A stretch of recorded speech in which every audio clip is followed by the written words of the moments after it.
Welcome to Sleepy Owl. For generations, human hands had mastered the brittle language of stone. A skilled craftsperson could read the grain of a flint nodule, striking it precisely to release a razor-sharp blade. But this copper, it whispered a different promise. When struck, it did not shatter into fragments. It dented. It flattened. It could be persuaded, slowly, into new forms. Imagine the profound moment of that realization, the discovery of a material that yielded, that could be shaped by persistent will alone. This was the first silent chord of a technological revolution that would echo for ages. The earliest physical evidence of this experimentation dates back over 7,000 years. At sites like Keonu in what is now Turkey, archaeologists have unearthed tiny, profound treasures, small beads, simple pins, and rudimentary awls made of cold-hammered copper. These objects were not forged in fire, but patiently pounded into being with stone hammers. The craftspeople learned that through repeated, careful blows, the metal could be spread and formed. Yet they also discovered a puzzle. Work the copper too much, and it would become stiff and brittle, liable to crack.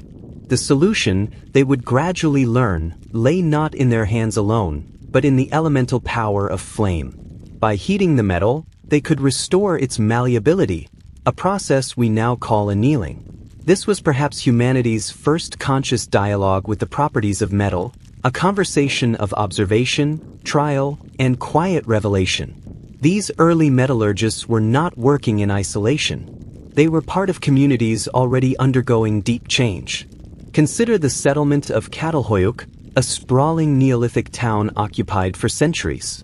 Its architecture was a puzzle of connected homes, entered through holes in the roof rather than doors in the walls. Inside these mud-brick dwellings, life was becoming specialized. Distinct areas were set aside for weaving textiles, for crafting obsidian mirrors and tools, and eventually, for working that peculiar red metal. The very structure of society was shifting from shared, communal tasks toward dedicated crafts. The possessions within these homes tell a story of growing complexity and identity. Walls were adorned with elaborate paintings. Bull skulls were plastered and set into pillars.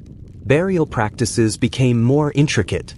And within this network of homes, not every household held the same knowledge.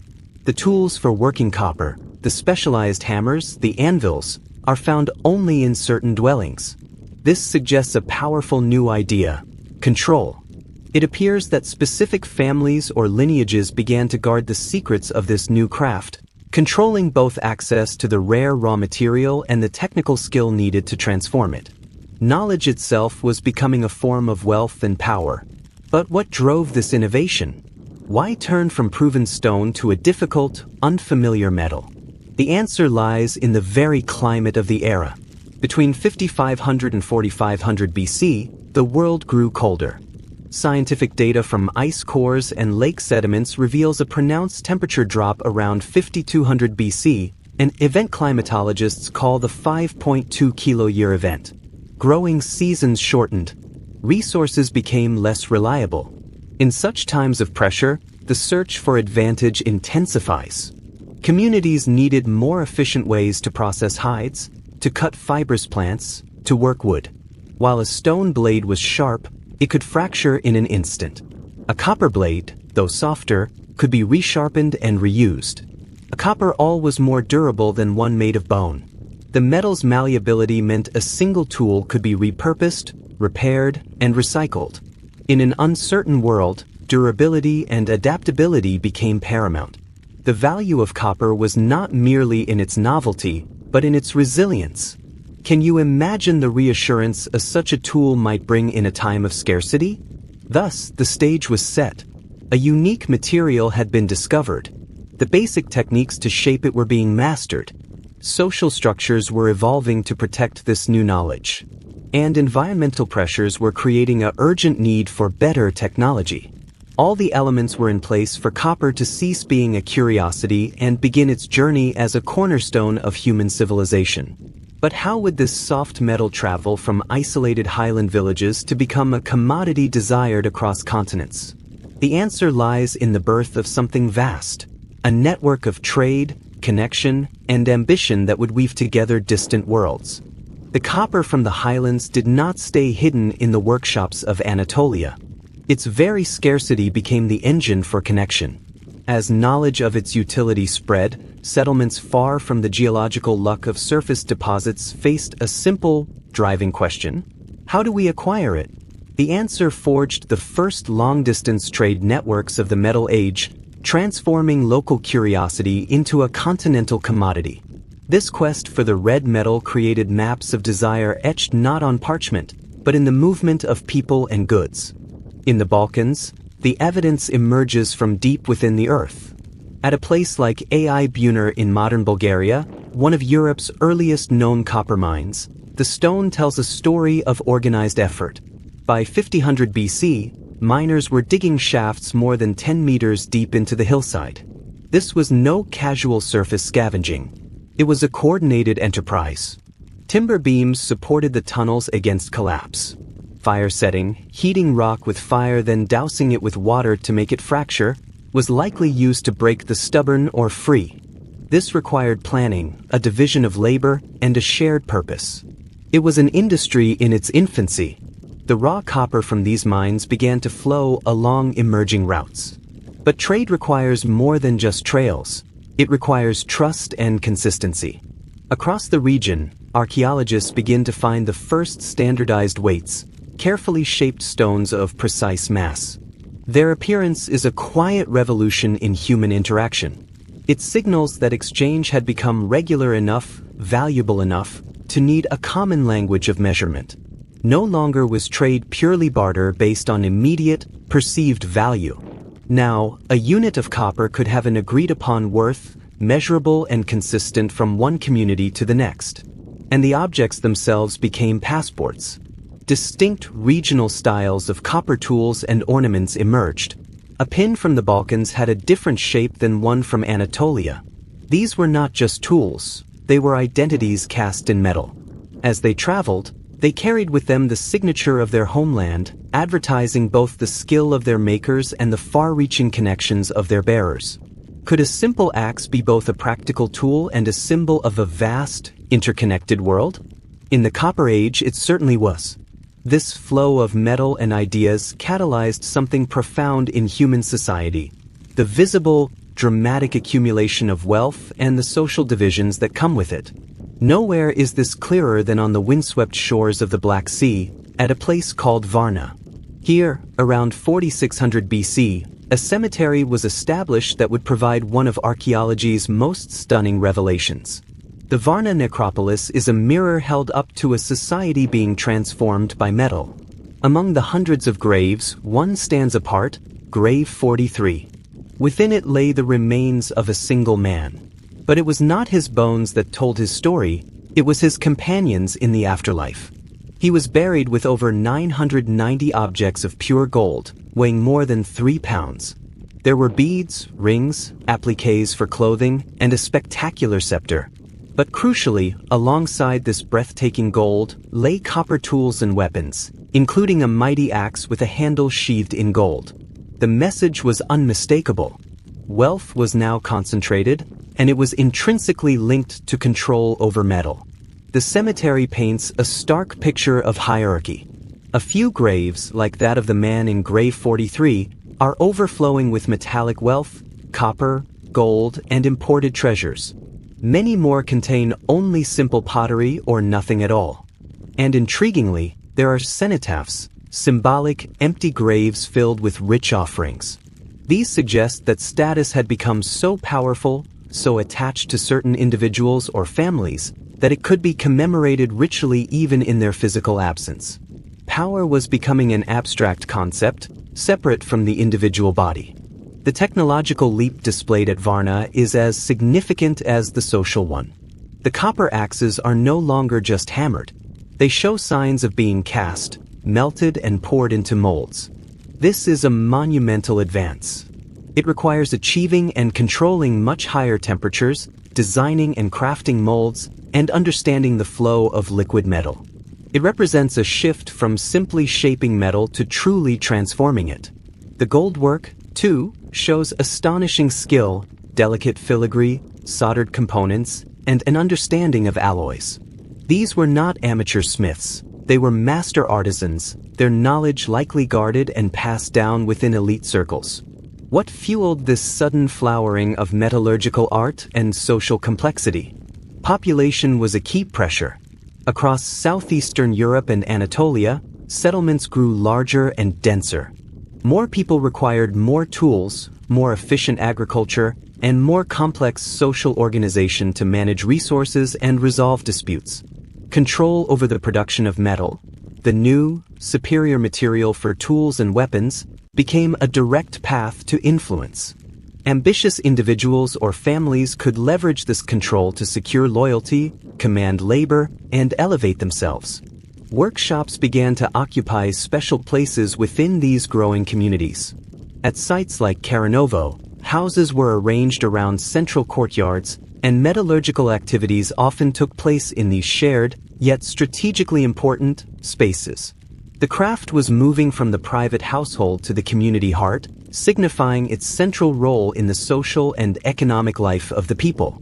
The act of metalworking was acquiring a public, almost ceremonial significance. The foundations of civilization were being laid, not with stone and law, but with copper and fire. Trade networks pulsed with activity, carrying raw or finished goods, and revolutionary ideas across mountains and valleys. Social structures crystallized around the control of this new technology, creating kings and craftsmen, elites and commoners. And on the shores of the Black Sea, a man was buried with a king's ransom in gold, a sentinel for a new age of inequality and ambition. But this was just one peninsula, one culture. What happened when this knowledge of copper, this catalyst of change, flowed into the great river valleys where humanity's first true cities would rise? The story was only beginning to unfold. While societies in the Balkans were forging hierarchies from copper and gold, a parallel, yet profoundly different, revolution was taking shape a world away. Between the twin rivers of the Tigris and Euphrates, in the rich, flat alluvial plain of Mesopotamia, humanity was embarking on a different path to complexity. Here, copper would not just create elites, it would become the lifeblood of the world's first true cities.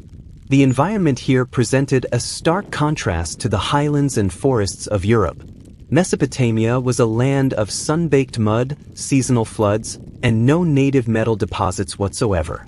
Every lump of copper had to be imported from distant, often hostile, territories. This fundamental scarcity would shape Mesopotamian civilization in unique ways, driving innovation not just in metallurgy, but in social organization, engineering, and bureaucracy. The story in Mesopotamia is one of gradual, relentless accumulation. Unlike the rapid fluorescence and collapse seen at some Balkan sites, settlements like Eridu grew slowly, layer upon layer, over 2 millennia. What began around 5400 BC as a simple village of reed huts in the marshlands was, by 4500 BC, a burgeoning proto-city of mud brick. At its heart stood a temple complex, already growing in size and grandeur with each rebuilding.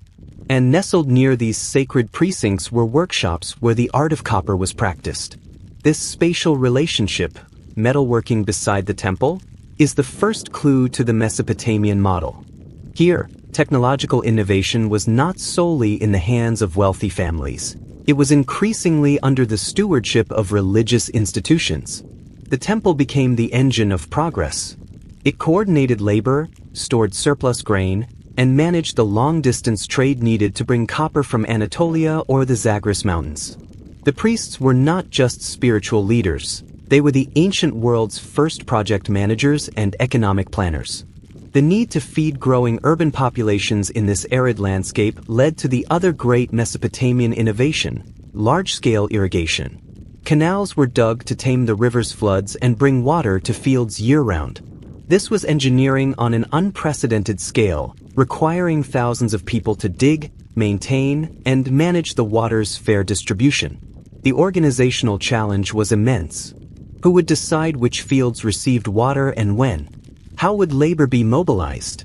The temple, with its authority and administrative capacity, stepped into this role. It managed the calendars, commanded the work gangs, and resolved disputes. In doing so, it amassed enormous economic and social power. Copper tools were essential to this urban and agricultural project. The metal's durability made it ideal for digging canal embankments, shaping mud bricks, and crafting the tools needed for large-scale construction. Mesopotamian smiths, likely supported by temple resources, advanced the craft significantly. They moved beyond simple casting to create complex molds, producing tools and ceremonial objects with intricate details. They experimented with additives, discovering that mixing arsenic or, later, tin with copper created a harder, more durable alloy, a stepping stone toward true bronze. These workshops, such as those found at Tel Soan, were organized with a clear efficiency. Different areas were dedicated to different stages: raw or processing, smelting in specialized furnaces, casting, and final finishing. This division of labor hints at a production line mentality, a systematic approach to manufacturing that maximized output. The demand was constant, for copper served many masters. The farmer needed a sturdy sickle, the soldier a reliable spearhead, and the priest a magnificent ritual vessel to honor the gods. The Abade expansion, as scholars call it, saw this Mesopotamian way of life, its pottery styles, architectural techniques, and organizational models, spread far beyond the river valleys. Settlements from northern Syria to southwestern Iran show its influence. This was not necessarily a military conquest, but a cultural diffusion, likely propelled by the success of the Mesopotamian model and the reach of its trade networks. Communities saw the advantages of irrigation, centralized storage, and specialized crafts, and they adapted these ideas to their own lands.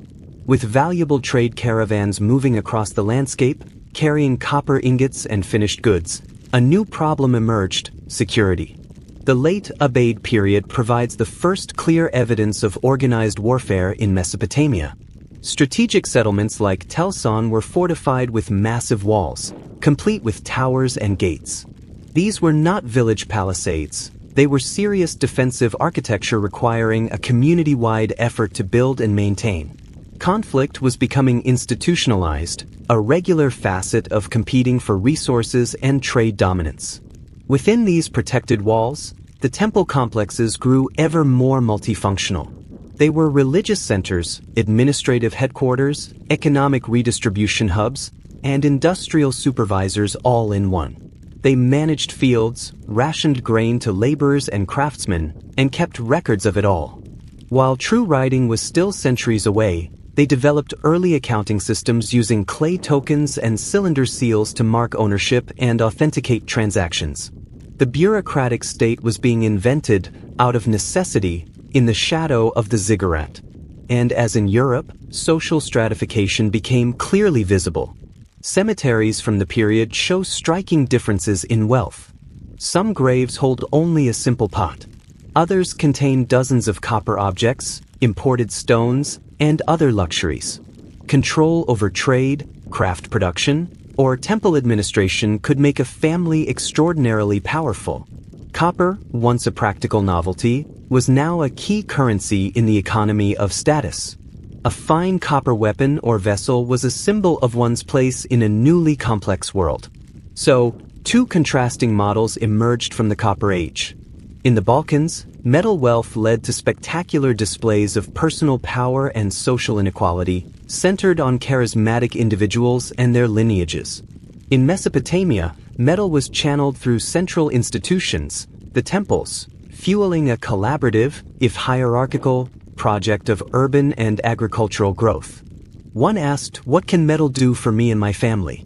The other asked, "What can metal do for our city, our gods, our collective survival?" Both paths were revolutionary. Both were setting the stage for the even greater transformations of the Bronze Age. But the human story of copper was not confined to these two spheres. As networks expanded, a land bridge between continents would find its own destiny intertwined with the red metal. A place where the fortunes of Europe and Asia would meet, and where a legend would one day be born, a citadel known as Troy. Between the expanding worlds of Europe and Mesopotamia lay a rugged, strategic land, Anatolia. Not merely a crossroads, but a beating heart of the new metallic age. Its mountains cradled rich copper deposits, while its narrow seaways commanded the gates between continents.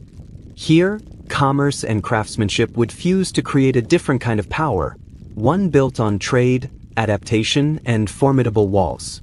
Perched on a limestone ridge overlooking the vital Dardanelles Strait, the first stones of Troy were laid around 3000 BC. Its location was no accident. It was a sentinel. The strait here is so narrow that from the heights of Troy, one could almost shout across to the other side. Every ship moving between the resource-rich Black Sea and the advanced cultures of the Aegean and Eastern Mediterranean had to pass this choke point. Troy's founders understood geography as destiny. They built not just a settlement, but a fortified toll booth and trading emporium for an emerging world. The early levels of Troy reveal a community growing prosperous from this strategic genius. Its walls were not simple piles of stone. They were massive constructions of fitted limestone blocks, requiring engineering skill and coordinated labor. Inside, the houses spoke of accumulating wealth. They were multi-room structures with stone foundations and timber-framed upper stories, far more complex than the simple dwellings of earlier times. Archaeologists have found evidence of sophisticated hearths, specialized storage rooms for trade goods, and, crucially, metallurgical workshops. The smiths of Troy were masters of synthesis. They did not simply copy foreign designs, they blended them. Their copper and bronze objects show influences from both the Balkan traditions to the northwest and the Mesopotamian styles to the southeast, yet they possess a distinctive Trojan flair. Chemical analysis tells a revealing story. The copper ore used in Troy's workshops came from multiple sources: the Taurus Mountains to the south, the Pontic Ranges to the northeast. This indicates that Troy was not dependent on a single mine, but was a hub, a place where raw materials from across Anatolia were gathered, worked, and transformed into goods for export. Its power was that of the middleman, the processor, the connector. This era saw a quiet revolution in movement, the rise of purposeful maritime trade.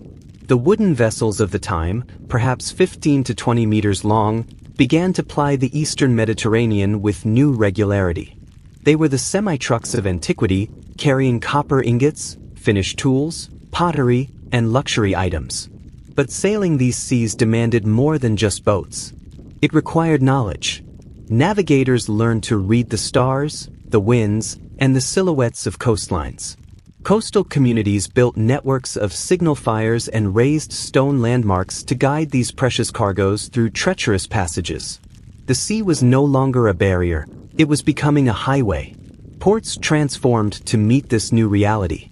At sites like Limentip on the Turkish coast, engineers built the first stone quays and breakwaters. They installed mooring posts and constructed warehouses with standardized storage jars. This was infrastructure, a permanent investment in the business of connection. Can you picture the bustle of such a place? The creak of ropes, the smell of salt and timber, the clink of copper ingots being loaded into a ship's hold, destined for a palace or temple hundreds of miles away. Inland, another phenomenon was unfolding.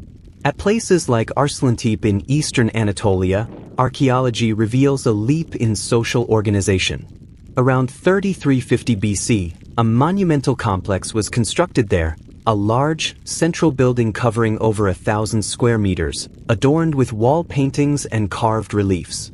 This was not a home, it was a palace or an administrative center. Inside, clay seal impressions and rows of standardized storage vessels point to a centralized authority managing economic flows. A bureaucracy was emerging, separate from the temple model of Mesopotamia. Here, power seemed more directly political and economic. The workshops at Arslantip were industrial in scale. Furnaces could process large volumes of ore, and molds were used to produce standardized tools, possibly for distribution to outlying communities or warrior retinues. The very act of production was being centralized and controlled by a new ruling class. This control extended to the sacred. Elite burials from this period, like those at Alakahoyuk, are filled with staggering wealth: copper and bronze vessels, weapons inlaid with precious metals, ceremonial standards. These were the graves of kings, or proto-kings, whose authority was literally forged in metal. The weapons tell their own story.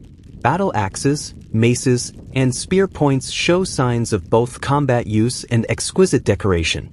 They were functional and symbolic, tools of war and emblems of office. Their designs became standardized across regions, suggesting shared military cultures or alliances. With such value concentrated in metal goods, conflict was inevitable. Destruction layers at sites across Anatolia, like that at Koluoba, speak of violent takeovers. Walls were burned, treasures were looted, and then new, stronger fortifications were built atop the ruins. This was a competitive, turbulent world of rising and falling petty kingdoms, all vying for control of trade routes and mines. Yet, amidst this competition, cooperation also existed. Standardized pottery styles and metalworking techniques appearing simultaneously at distant sites hint at diplomatic ties and alliances. Trade goods traveled incredible distances. Anatolian copper has been found in the Aegean Islands, while Mesopotamian cylinder seals turn up in Anatolian cities. These networks required more than just merchants. They required protocols, translators, and systems of trust that could transcend language and culture. Anatolia thus became a great crucible. In its forges, technical knowledge from east and west was blended. In its ports, goods and ideas from across the known world were exchanged. In its growing palaces, new forms of political power were being tested. It was a land of dynamism and tension, where control over the soft, red metal could dictate the fate of cities. But as some societies reached for the sky with their ambitions, others were building their marvels not upward, but with a meticulous, grid-like precision on the earth. Far to the east, along the life-giving Indus River, a civilization was rising that would prioritize a different kind of order altogether. Far from the competitive kingdoms of Anatolia and the temple states of Mesopotamia, along the fertile floodplain of the Indus River, a civilization arose with a different vision. The Harappan people, whose cities dotted what is now Pakistan and northwest India from around 3300 BC, built not for the glory of gods or kings, but for the quiet, relentless efficiency of the community. Theirs was a world of breathtaking standardization, public hygiene, and systematic planning. A Copper Age society that felt startlingly modern. Consider the founding of their cities. They did not choose dramatic hilltops for defense or sacred sites for worship. They selected elevated ground near the life-giving river, raised it further with massive engineered platforms of brick and earth, and laid out a grid. At Mohenjo-Daro, one of their greatest cities, wide main streets ran straight north-south and east-west, intersected by smaller lanes. This was urban planning born not from royal decree, but from a shared understanding of order. The streets were designed for circulation, for drainage, and perhaps for the equal allotment of space. It was rationalism cast in mud brick. The houses themselves followed this philosophy of quiet uniformity. Built with precisely fired bricks, all following a consistent ratio, they featured central courtyards, flat roofs, and rooms of modular sizes. Doorways, windows, and wall thicknesses were standardized. This was not a society of eclectic personal expression in architecture. It was a civilization that valued coherence, predictability, and perhaps a profound sense of collective equity. Walking through a Harappan neighborhood, one might sense a powerful social agreement, a contract written in the very layout of the streets. But their most astonishing achievement lay beneath those streets. The Harappans engineered the world's first comprehensive urban sanitation system. Every house was connected to a network of covered, brick-lined drains that ran beneath the lanes. These drains had removable stone covers for cleaning and periodic inspection chambers to clear blockages. Wastewater flowed to settling tanks outside the city walls before being discharged. This was public health infrastructure on a scale that would not be seen again for millennia. It required a stunning degree of communal discipline and administrative oversight. Someone had to coordinate the cleaning, enforce the rules, and ensure every citizen participated. The system speaks of a deep, collective commitment to cleanliness and civic welfare. Their metallurgical workshops mirrored this obsession with standards and quality. Found in specific districts within cities like Harappa, these were organized spaces with furnaces for smelting, arrays of standardized stone molds for casting, and areas for finishing work. The copper and bronze tools they produced are remarkable for their consistency. An axe head found at a site hundreds of kilometers away would be nearly identical in dimension, weight, and design to one found at the capital. This suggests something beyond skilled craftsmanship. It suggests specifications. It implies the existence of guilds, master-apprentice systems, or central guidelines that ensured a Harappan tool was a Harappan tool, no matter where it was made. Their mastery extended to the science of the alloy itself. Harappan smiths systematically produced bronze by adding tin to copper, adjusting the proportions for the tool's purpose. Agricultural implements had less tin for malleability, while weapons carried more for a harder, deadlier edge. This was not accidental experimentation, this was applied materials science. To achieve this, they built vast trade networks that reached into the rugged highlands of Afghanistan for tin and to Rajasthan for copper. Outposts like Shorchagai in northern Afghanistan stood as remote trading stations, securing these vital raw materials with the authority of the civilization behind them. The most tangible symbol of their systematic world was their weight system. Archaeologists have found exquisitely polished stone cubes in graduated sizes across the entire Indus Valley. They follow a binary progression: 1, 2, 4, 8, 16, and so on. The smallest are delicate, weighing less than a gram, likely for precious gems or spices. The largest weigh several kilograms for bulk goods. The precision and uniformity of these weights, across 1 million square kilometers of territory, is staggering. It speaks of a commercial zone with guaranteed fair dealing, where a merchant from the coast and a trader from the northern highlands could do business with shared, trusted measures. It was the foundation of a vast, integrated economy. Yet, for all this evidence of sophisticated organization, the Harappans left behind a haunting silence. We see no colossal statues of rulers, no grand palaces, no richly furnished royal tombs filled with metal wealth. Their seals, carved with mysterious script and images of animals, hint at administration and ownership, but not of glorified individuals. Power seems diffuse, embedded in systems rather than concentrated in persons. Was there a society governed by merchant councils? By priestly oligarchies concerned with ritual purity? By a technocratic class of engineers and planners? The absence of obvious central authority is one of archaeology's great puzzles. Their undeciphered script, found on thousands of seals and pottery fragments, compounds the mystery. The inscriptions are short, likely denoting names, titles, or commodity quantities. They are administrative, not literary. They managed the complex flow of goods and resources that sustained their cities, but they tell us nothing of their kings, their wars, or their gods. The Harappans built a civilization that excelled in the how but concealed the who. And then, around 1900 BC, this magnificent, orderly world began to fade. The great cities were not destroyed in fire and war. They were gradually, meticulously abandoned. The drains fell silent. The standardized production slowed and ceased. The trade networks unraveled. The causes are still debated: shifts in the river's course, climatic change drying up agricultural lands, the slow breakdown of the intricate systems that held everything together. Their decline was as orderly and mysterious as their rise. They left behind the blueprints for urban life but took the spirit that animated it with them. The Harappan experiment stands as a unique fork in the path of early civilization.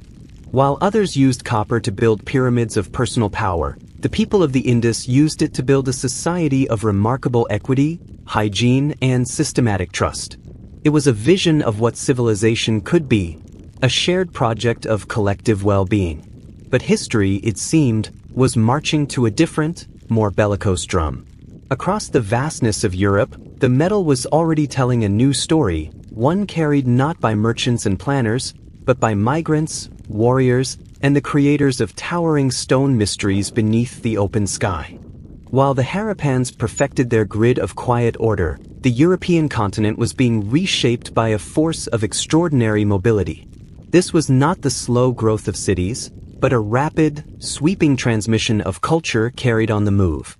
Beginning around 2800 BC, a distinctive package of objects appeared almost simultaneously across a staggering expanse, from the rocky coasts of Iberia to the foggy moors of Britain, from the Danube Valley to the islands of the western Mediterranean. Archaeologists call this the Bell Beaker phenomenon, and its speed and reach speak of a world suddenly in motion. The namesake object, the bell-shaped beaker, was a masterpiece of portable identity. These finely made pots, decorated with geometric patterns pressed into the clay with combs or cords, were more than drinking vessels. They were a statement. Their style was so consistent across thousands of kilometers that it must have conveyed a shared set of values, beliefs, or social status. Chemical analysis shows they were made locally, from local clays, but to a common, well-understood blueprint. The knowledge of how to make them, and the social reason for owning one, traveled with people. Accompanying these pots in burials were other signature items: finely crafted copper daggers, stone wrist guards for archers, and ornamental sets of buttons and trinkets. This was not a trade in luxury goods. This was a migration of a lifestyle. The flat copper daggers, with their tangs for hafting, required skilled metalworking. Workshops like those at Los Millars in Spain contained the molds and crucibles to produce them to standard. The wrist guards, often of fine stone, protected an archer's forearm. Together, these objects painted a picture of a mobile, perhaps status-driven individual. An archer, a warrior, a traveler equipped with the latest technology and symbols of belonging. Who are these people? The story of the Amesbury archer, discovered in southern England, provides a clue.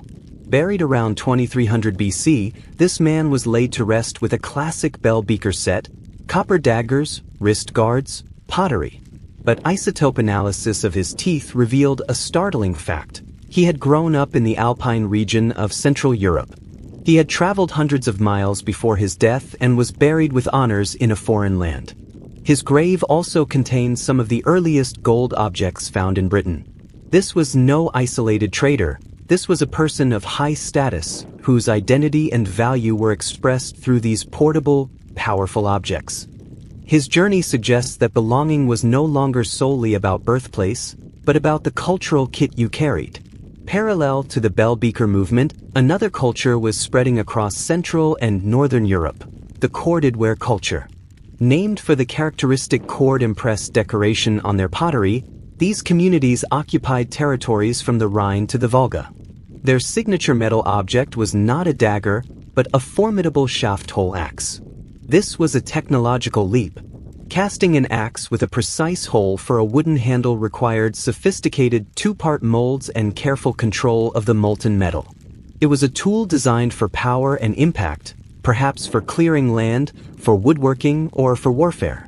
The distribution of these axes reveals networks of a different sort. Copper ore from the Slovak or mountains fed workshops across Central Europe, and finished axes moved along established exchange routes. The consistency in their design, like the bell beaker daggers, points to shared technical knowledge and perhaps a shared warrior ethos. Intriguingly, at frontier zones, archaeologists find hybrid graves containing both cord-decorated pots and bell beakers, alongside metal objects that blend styles. These were not closed cultures. They were interacting, exchanging ideas, and likely people through marriage or alliance.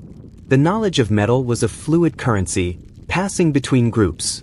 This era of mobility and interaction coincides with one of humanity's most enduring mysteries: the construction of megalithic monuments.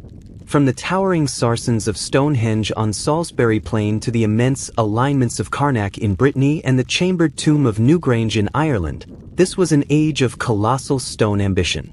The connection to the Metal Age is profound. The construction of these sites required not just massive labor, but specialized tools. At Stonehenge, copper and bronze tools have been found, their edges worn from shaping the giant stones. Metal made these dreams physically possible. But why build them?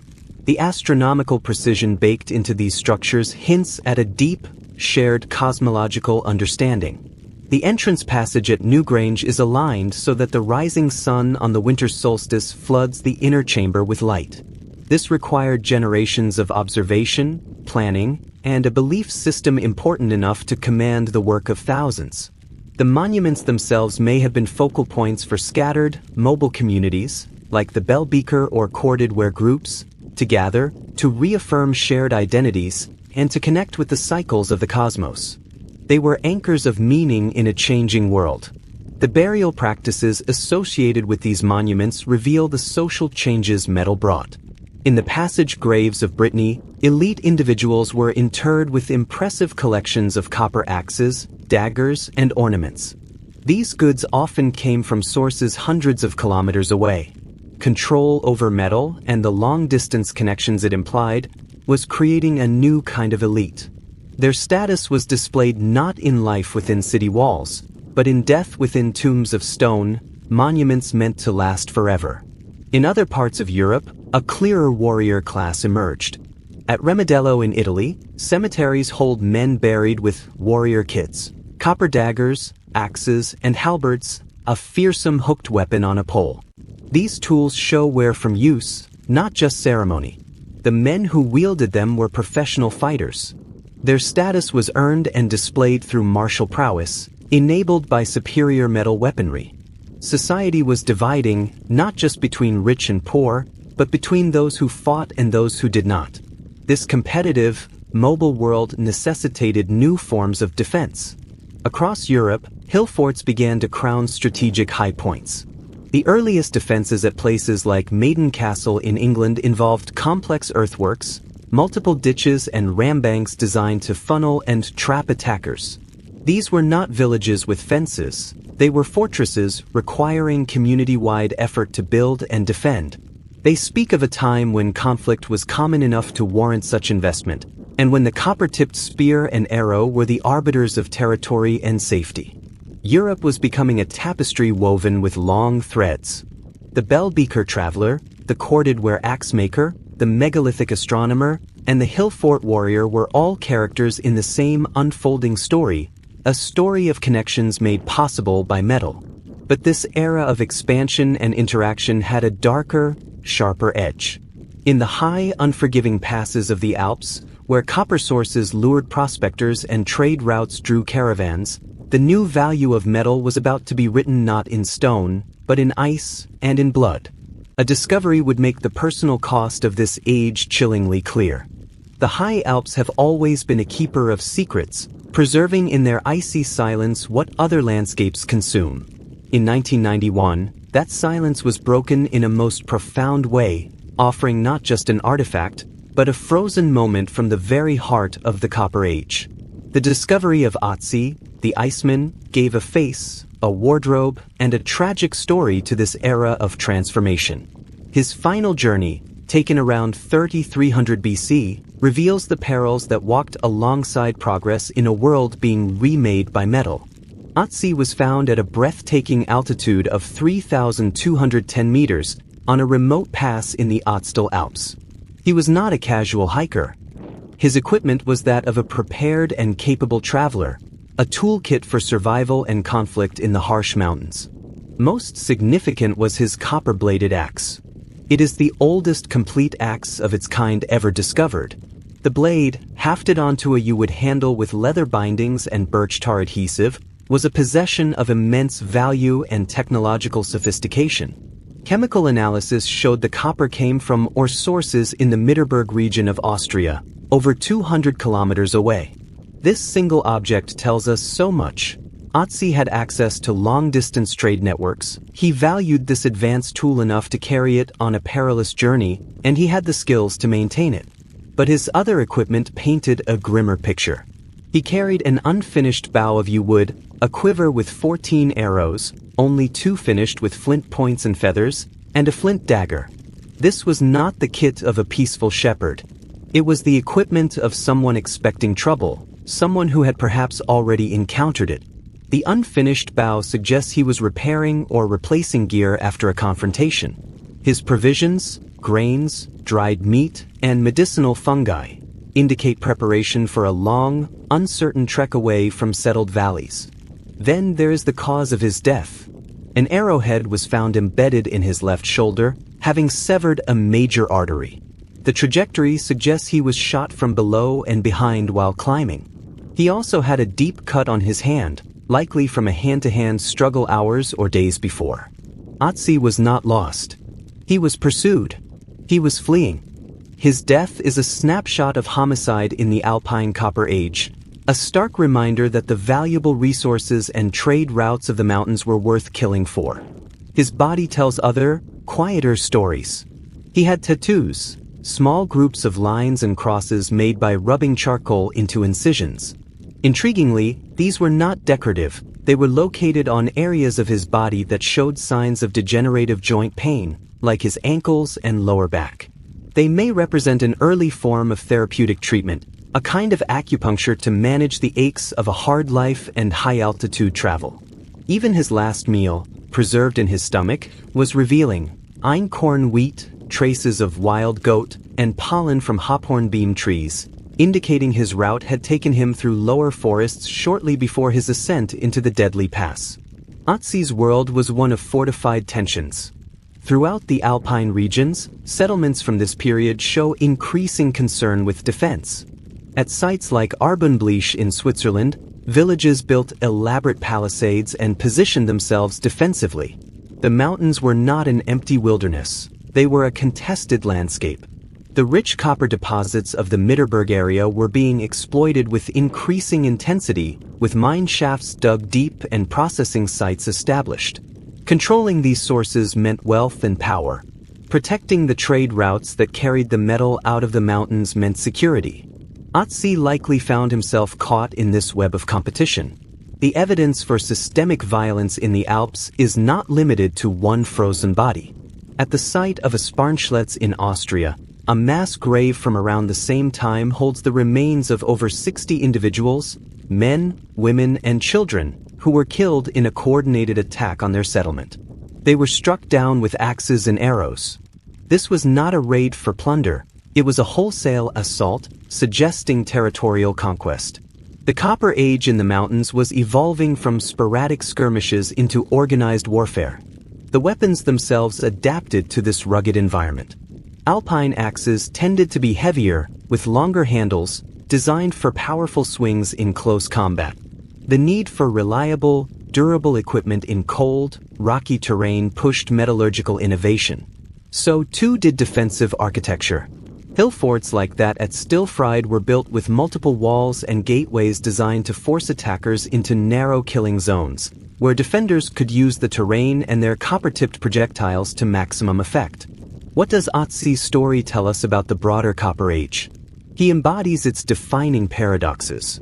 He possessed a cutting-edge technology, his copper axe, that connected him to a vast network of trade and knowledge. Yet he met his end through the most ancient of human failings, conflict. He was a traveler who moved across cultural boundaries, as evidenced by his diverse equipment, yet he was killed by someone from a rival group. His life was one of mobility and connection. His death one of division and violence. The Alps, with their precious ores and strategic passes, became a pressure cooker for the social changes sweeping Europe. Here, the new inequalities born of metal wealth, the competition for resources, and the emergence of professional warriors collided with a harsh and unforgiving geography. Otzi is our witness to that collision. He is the human scale against which we measure this transformative age, not just its technological triumphs, but its personal costs. His preserved form asks us a silent question.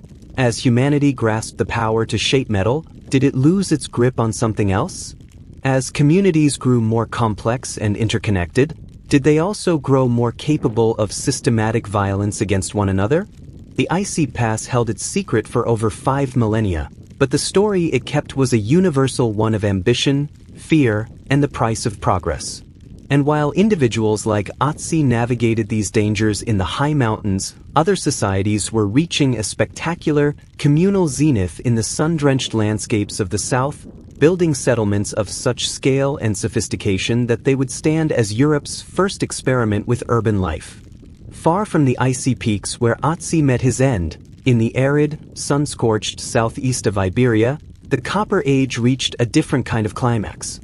Here, the Los Millars culture forged not just tools, but an entire society defined by collective ambition and formidable defense. Between approximately 3200 and 2200 BC, they constructed settlements of startling complexity, transforming a rocky landscape into a stage for one of prehistoric Europe's most sophisticated social experiments. The site of Los Millars itself is a statement in stone. Perched on a triangular plateau overlooking the Andarax River Valley, it was less a village and more a fortress city. Its most striking feature is a massive defensive wall, enclosing nearly 5 hectares, punctuated by 13 semicircular bastions that projected outward like stone fists. These were not afterthoughts. They were integrated elements of a military architecture designed for overlapping fields of fire. The walls, built of carefully fitted limestone blocks without mortar, stood 4 meters high and 3 meters thick. This was not a place built for peace. It was a citadel engineered for survival in a competitive world. Inside these formidable walls, life was organized with a clear, communal logic. Houses, built with stone foundations and mud brick walls, followed standardized plans, maximizing space and stability in a region prone to earthquakes.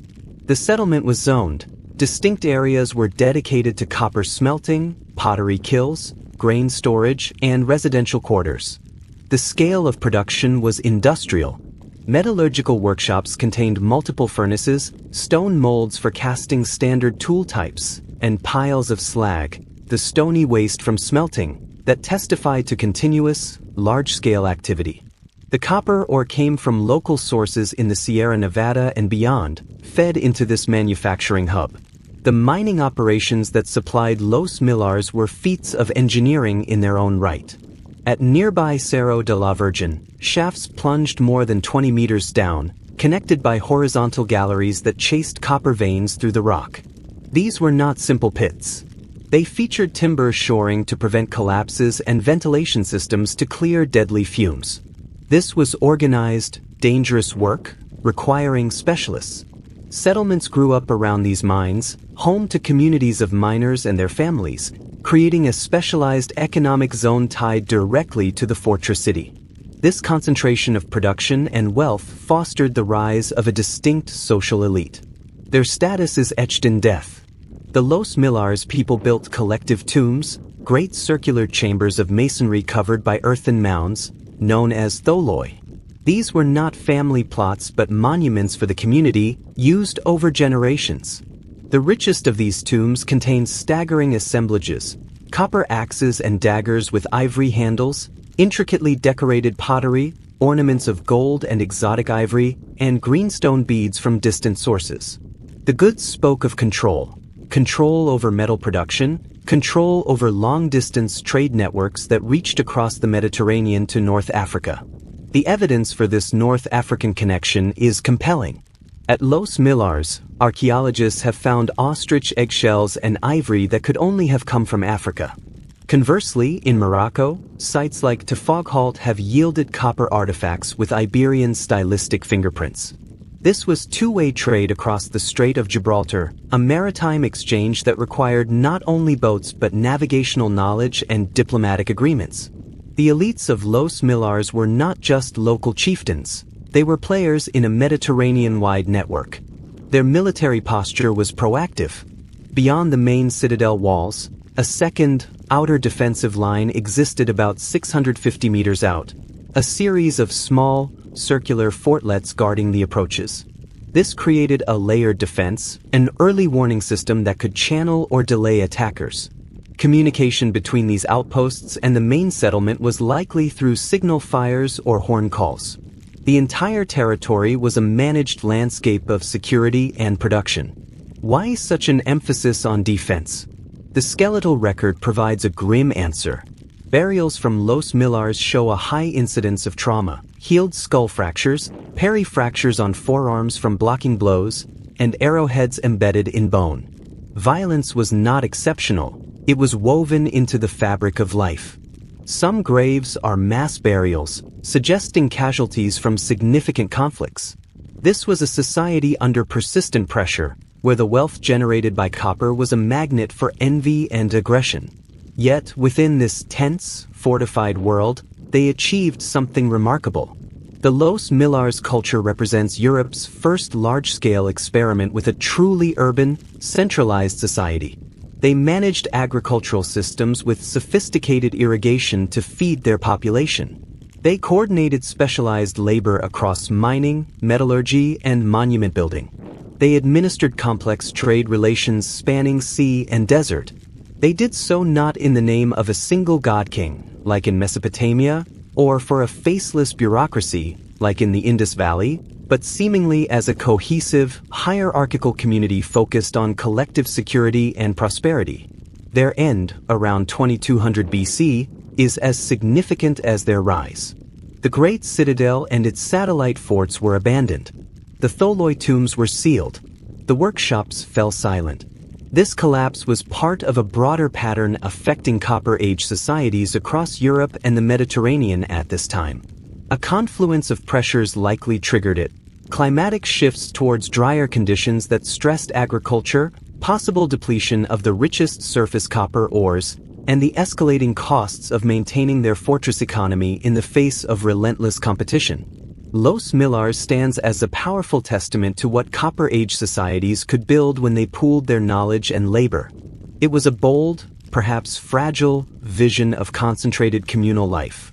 A vision of walls high enough to protect prosperity and workshops busy enough to sustain it. But the very forces that forged Los Millars, competition for resources, the value of metal, the need for security, contained the seeds of its dissolution. As the 3rd millennium BC waned, the rules of the game were changing. A new metal was waiting in the wings, an alloy that would render copper soft and obsolete, and unleash an age of even greater power, conflict, and connection, the Bronze Age. The quiet revolution of copper was about to be drowned out by the ringing clash of bronze.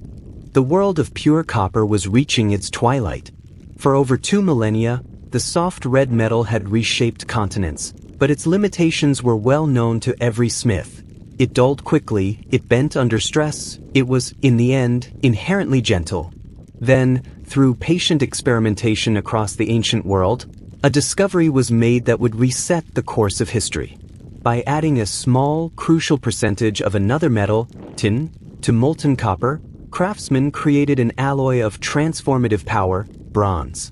This was not a subtle improvement, it was a quantum leap. The age of copper was giving way to the age of bronze, and the transition would be anything but peaceful.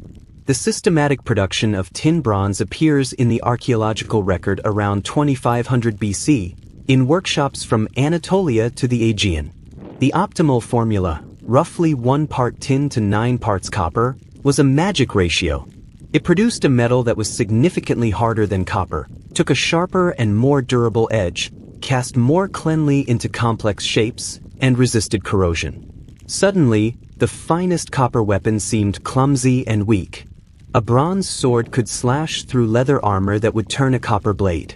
A bronze axe could chop wood or bone without blunting. The advantage was immediate and obvious. But tin was the key, and tin was a ghost. Unlike copper, with its abundant green-tinged ores, tin deposits were rare, elusive, and often located in the most remote, inaccessible corners of the known world. Major sources existed in places like Cornwall in distant Britain, the Erzgebirge Mountains of Bohemia, and even farther east in Central Asia. Securing this critical ingredient meant building and controlling trade networks of staggering length and complexity. A merchant in Mesopotamia might handle tin that had crossed deserts, mountains, and seas, passing through a dozen hands. Tablets from the Syrian city of Ugarit, centuries later, detail the immense value and careful accounting of tin shipments. The Bronze Age would be built on a backbone of intercontinental logistics. The shift to bronze production demanded more than just new materials. It required a technological overhaul. The smelting and casting temperatures needed to be higher and more precisely controlled. Furnace designs evolved, with improved drafts and better insulation. Bellows systems became more sophisticated to pump air into the fire. Workshops at sites like Lerna in Greece show this evolution in their stratigraphy. Earlier layers with simple copper crucibles give way to later levels with complex furnace structures and piles of tin-rich slag. The craft itself was becoming more specialized, more capital-intensive. Not every village smith could afford the transition. The social and military implications were explosive. Communities that secured early access to tin and mastered bronze technology gained a decisive edge. A warrior with a bronze sword and spear, facing opponents armed with copper, wielded a terrifying advantage.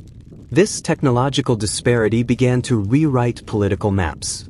Around 2200 BC, a wave of destruction swept across many of the old Copper Age centers. The great fortified settlement of Los Millars was abandoned. In the Aegean, the House of the Tiles at Lerna was burned to the ground, bronze arrowheads found lodged in its walls. These were not random disasters. They bore the marks of coordinated assaults by groups wielding superior technology. This period of upheaval coincides with dramatic movements of people. The Bell-Beaker network, which had spread copper culture across Europe, began to fragment and transform. Some groups intensified their travels, becoming the merchant aristocrats of the new bronze trade. Others, unable to compete, were absorbed or displaced. Many scholars see in this turbulent era the migrations of early Indo-European speakers, whose languages would come to dominate from India to Ireland. Their success may have been fueled by a potent combination: bronze weapons and the domesticated horse. The horse was the other revolutionary technology of this transition. Initially used for meat and milk, by the late Copper Age horses were being ridden and harnessed to wheeled vehicles. This created a new kind of mobility, for trade, for communication, and for warfare. At sites like Sintashta in the Ural Steppes, dating to around 2100 BC, archaeologists have found the world's earliest clear evidence of spoke-wheeled chariots, buried alongside bronze weapons and the skeletons of whole horses. This was the dawn of a new military paradigm: the fast, mobile, bronze-armed warrior, capable of projecting power over vast distances. Can you imagine the terror of a farming village seeing the first chariot charge, a vision of speed and shining metal hitherto unknown? The old Copper Age urban experiments, for all their sophistication, were often vulnerable to these new forces. Their economies were based on a now outmoded metal and localized trade. Their defenses were designed to withstand infantry, not swift chariots or armies supplied through long-distance networks. Many, like the mega-settlements of the Cucutini Tripilia culture in Eastern Europe, were completely abandoned, their populations dispersing into smaller, more mobile communities. The centralized, communal model of places like Los Millars gave way to more fluid, warlike, and hierarchical societies organized around bronze-armed elites. The environmental backdrop to this transformation was one of stress. Paleoclimate data reveals a significant cold, dry period beginning around 2200 BC, an event called the 4.2 kilo-year event. Agricultural yields fell. Drought stressed populations. This climate pressure intensified competition for the best land and most reliable resources, creating a crucible where groups with bronze weapons and horses could dominate those without. It was a perfect storm: technological breakthrough, climate change, and human ambition converging. Out of this turbulent transition, the blueprint for the classic Bronze Age civilization was forged. The new era would be defined by palace-centered kingdoms, like those that would soon rise in Mycenaean Greece and Minoan Crete. These were states built to manage the complex bronze economy, securing tin and copper through diplomacy or force, supporting specialized, full-time smiths, and maintaining armies equipped with the expensive new metal. Bureaucracy expanded to track it all, leading eventually to the first true writing systems in places like Crete and Mesopotamia. The Copper Age had been the age of discovery, of first connections, of tentative steps towards social complexity. It asked, what can this metal do? The Bronze Age was the age of application, of consolidation, and of empire. It asked, what can we do with this better metal? The soft glow of copper had illuminated the path, but it was the hard, cold gleam of bronze that would carve the way forward. The foundational work was done. The stage was set for the epic dramas of the Bronze Age: the Epic of Gilgamesh, the Towers of Mycenae, the law codes of Hammurabi. The quiet revolution was over. The resonant age of heroes and kings had begun. Let us pause for a moment in the gathering twilight of the Copper Age and look back at the path we've traveled. From that first curious strike on a green-tinged nugget in Anatolia to the formidable, bronze-ready kingdoms on the eve of a new millennium, the journey of copper is the story of humanity learning to rewrite its own possibilities. This quiet metal, often overshadowed by the bronze and iron that followed, was the primordial catalyst. It taught us fundamental lessons that would echo through all subsequent history. First, copper taught the lesson of transformation. Before metal, humanity worked with materials that nature provided in their final form: wood, stone, bone, clay. These could be shaped, but not fundamentally changed. Copper introduced the concept of alchemy, not mystical, but practical. Through fire and force, a dull rock could become a gleaming tool, a useless or a source of strength. This physical transformation mirrored a psychological one. If we can change the nature of a material, what can we change about our world? Our societies? Ourselves?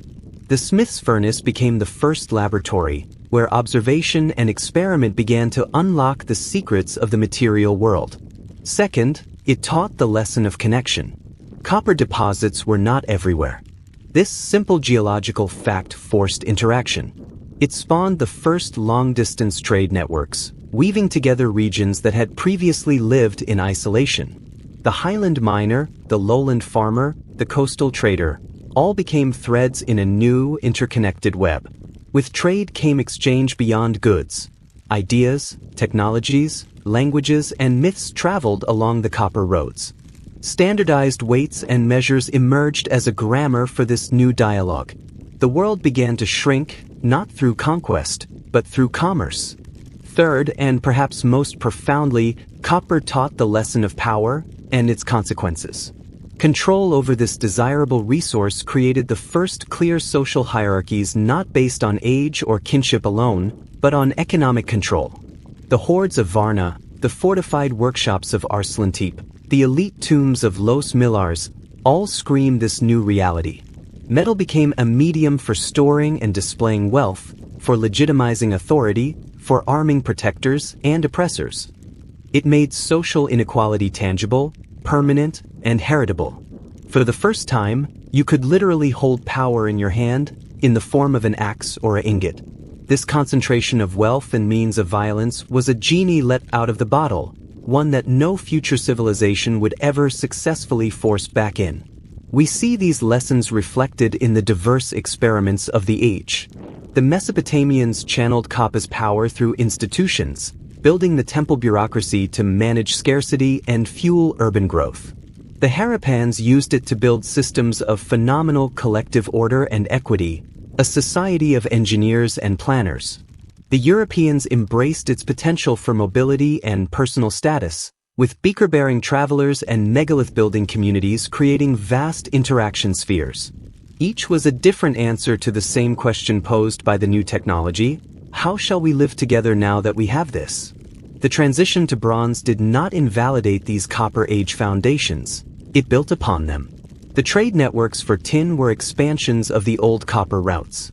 The palace bureaucracies of the Bronze Age were elaborations of the administrative systems first developed to manage metallurgical production.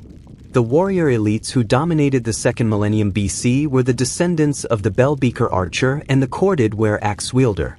The Copper Age provided the prototype for nearly every major feature of later complex societies. Yet, for all its world-shaping impact, the Copper Age retains an aura of intimacy that later epochs often lose. This is the age of the individual craftsman learning to anneal metal by a hearth, of the family that guarded its smithing secrets, of Otzi the traveler with his precious axe on a lonely mountain pass. The scale is human, the innovations palpable. We can still imagine the wonder of that first discovery, the satisfaction of a well-made tool, the anxiety of guarding a valuable resource. It is technology at a scale we can still touch and understand. As the stars would have wheeled over the silent, abandoned citadel of Los Millars, or the overgrown mounds of the Varna necropolis, the legacy of copper was already sinking deep into the bedrock of human civilization. It had moved us from a world of local survival to one of continental interaction. It had replaced parity with hierarchy and communal ritual with both monumental architecture and organized warfare. It had given us the template for the city, the market, the specialist, and the soldier. So, as we leave this era behind, stepping over the threshold into the brighter, harder light of the Bronze Age, we carry with us an understanding. The pyramids of Egypt, the palaces of Minos, the ziggurats of Mesopotamia, they did not spring from nothing. They were built on a foundation of quiet knowledge accumulated over 2,000 years of working with soft, red metal. The Copper Age was the long, deep breath humanity took before the sprint of recorded history. It was our collective childhood with technology, a time of both wondrous discovery and sobering lessons about what we might become. And with that, we close this chapter of Deep Time. Thank you for journeying with Sleepy Owl through the silent, foundational epic where humanity first grasped metal, and in doing so, began to grasp its own potential. If you've found comfort in this long-form exploration of our shared past, consider subscribing for more voyages into the night. Sleep well.